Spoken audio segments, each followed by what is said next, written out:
So, dear students, welcome back. And here we are going through the lesson, The God of the Only World by Amitav Ghosh. And in this very lesson, we are going to conclude it.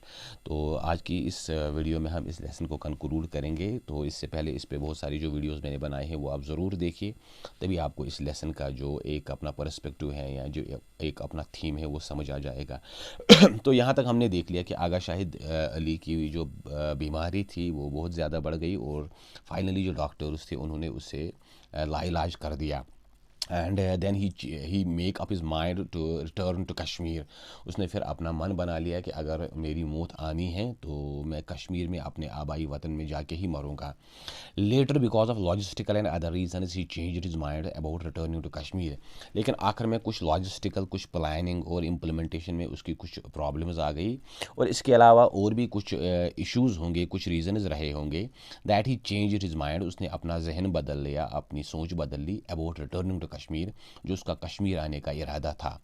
He was contented to be laid to rest in Northampton in the vicinity of Amherst, a town sacred to the memory of his beloved Emily Dickinson. अब इसकी जो वसीयत थी वो ये थी कि उसको नॉर्थम्पटन अमेरिका में कोई स्टेट है वहीं पे दफन किया जाए. In the city vicinity of Amherst नाम की कोई जगह है, कोई सिटी है, इसके विसिनिटी में, इसके आसपास. A town sacred to the memory of his beloved Emily Dickinson. ये जो टाउन था, जो इसकी फेमस इंग्लिश पोइटस थी, दैट वाज एमिली डिकिंसन, तो उसके साथ ये अटैच था. इस टाउन की उसके साथ कोई वाबस्तगी थी, एक sacred, just like a sacred town, एक ख़ास, एक मुकद्दस जगह की तरह. तो इसने भी वसीयत की मुझे इसी एमहेरिस्ट टाउन के आसपास कहीं दफन किया जाए, क्योंकि जो इसकी फेमस इंग्लिश पोइटस थी, favourite English poet's Emily Dickinson, तो उस को ये बड़ा, ये वो उसकी फेवरेट थी, बड़ी ही इसकी पसंदीदा शायरा थी. But I do not think it was an accident that is my turn to Kashmir in speaking of death. तो यहाँ पर अमिताभ घोष कह रहा है कि ये कोई एक्सीडेंट नहीं है, कोई चांस नहीं है कि जब आगा शाहिद जो है मौत के बारे में बात करता था तो उसको कश्मीर याद आ जाता था. नहीं, ऐसा कुछ था नहीं. Already in his poetic imagery, ये ऑलरेडी उसकी शायरी में था.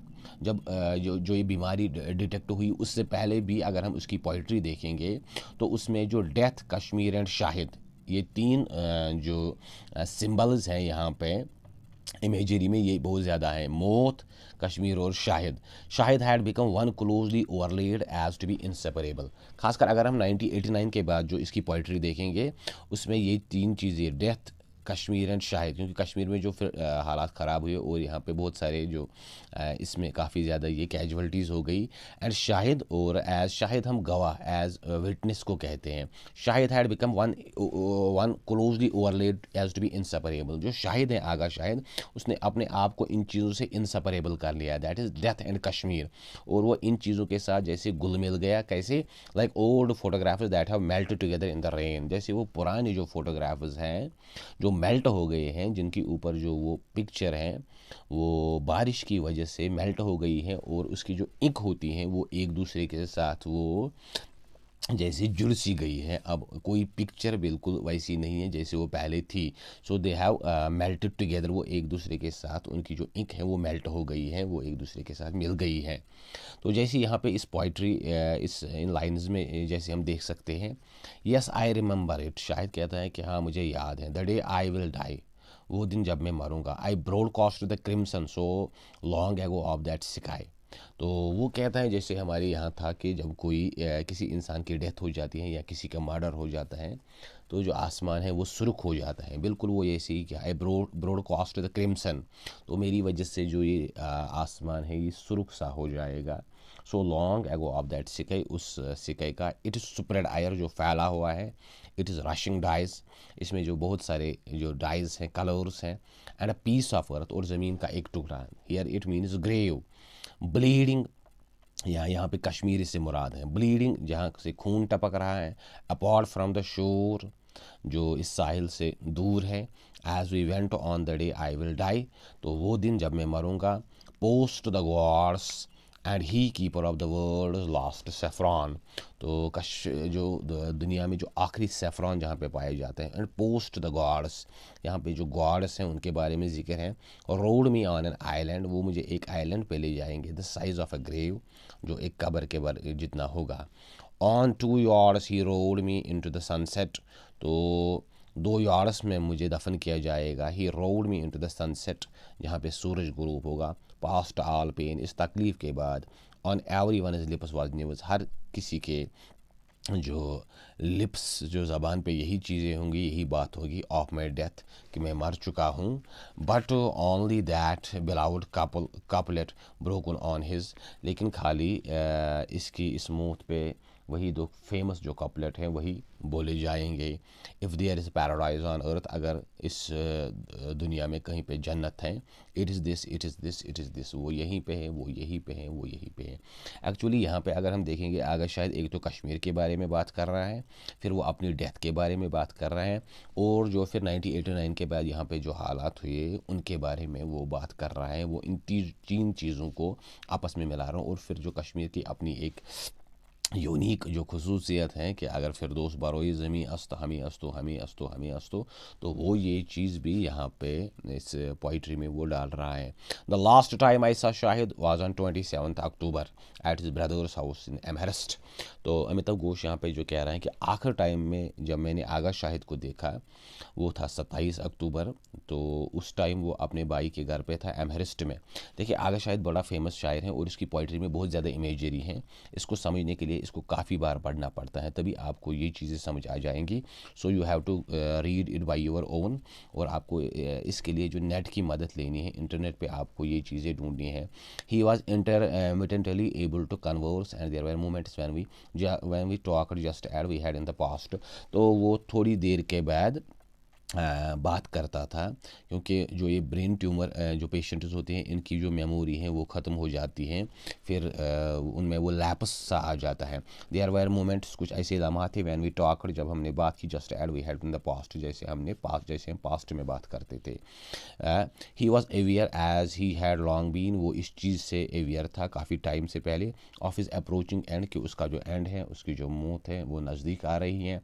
And he had made his peace with it, और इसने इस चीज़ के साथ एक तरह का रिकॉन्सिलेशन, एक सलाह या एक जो एग्रीमेंट सा किया था कि अब इसको चूँकि मरना है, तो वो इस चीज़ पे पैनिक नहीं था। उसने अपने आप को, अपने जहन को, अपने मन को इस चीज़ के लिए तैयार कर लिया था। I saw no trace of anguish और कॉन्फ्लिक्ट, मैंने उसके चेहरे पे कोई एंग्विश, कोई गुस्सा या कन्फ्लिक्ट, कोई एंगर या कोई पैनिक, तकलीफ़, वो चीज़ मैंने नहीं देखी। Surrounded by the love of his family as friends, क्योंकि उसके आसपास उसकी फैमिली थी और उसके जो फ्रेंड्स थे। ही वाज काम, उसने अपने आप को शांत कर लिया था। कंटेंटेड, बिल्कुल वो कंटेंटेड था, बिल्कुल इस चीज़ पे वो रेडी था, राज़ी था।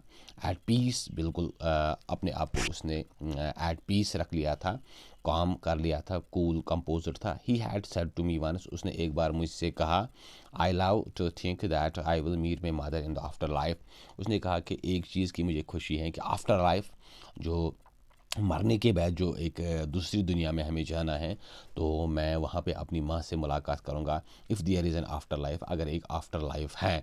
आई had the sense that as the end neared, this was the supreme consolation, क्योंकि मैंने फ़ील कर लिया, क्योंकि अगर इसका एंड जो है, या अगर मेरा एंड जो है वो नज़दीक है, तो ये एक तरह की मेरी बहुत बड़ी एक कंसोलेशन है, एक अपने आप को बहुत बड़ा ऐसा एहसास है जो आपको शांत कर देगा। ही डाइड पीसफुली, वो बड़ी शांति से मर गया। इन हिज स्लीप, नींद के ही दौरान, एट 2 AM ऑन 8 दिसंबर, तो 2 बजे, 8 दिसंबर को 2 बजे के टाइम वो बड़ी शांति से अपने ये नींद की हालत में ही उसकी डेथ हो गई। नाउ इन इज एब्सेंस, अब उसकी जो एब्सेंस है, I am amazed that so brief friendship, मैं इस चीज़ पे हैरान हूँ कि हमारी जो फ्रेंडशिप थी बड़ी बड़ी ब्रीफ थी। Has resulted in so vast a wide, इसकी वजह से एक बहुत बड़ी एक गैप, एक खला, एक वाइड पैदा हो गई।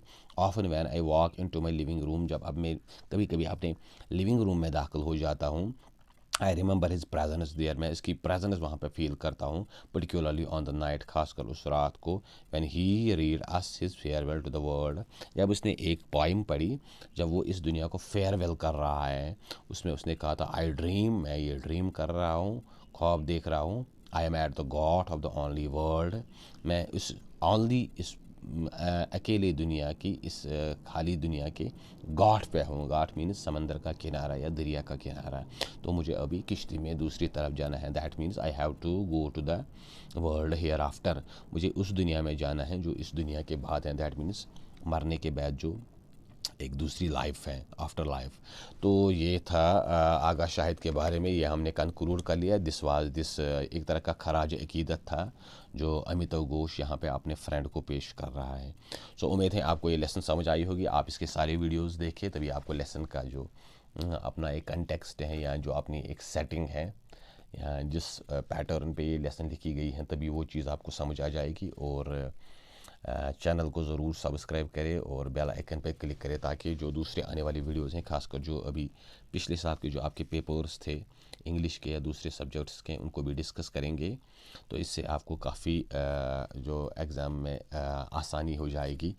और जो रिसेंटली मैंने एक वीडियो बनाया था जो आपका पेपर पैटर्न है वो इस साल चेंज हो जाएगा। खासकर आपका जो सिलेबस है उसमें भी बहुत ज़्यादा तब्दीली लाई गई है और फिर उसी हिसाब से आपका पेपर भी कदरे रिलेटिवली डिफरेंट होगा as compared to your previous year papers.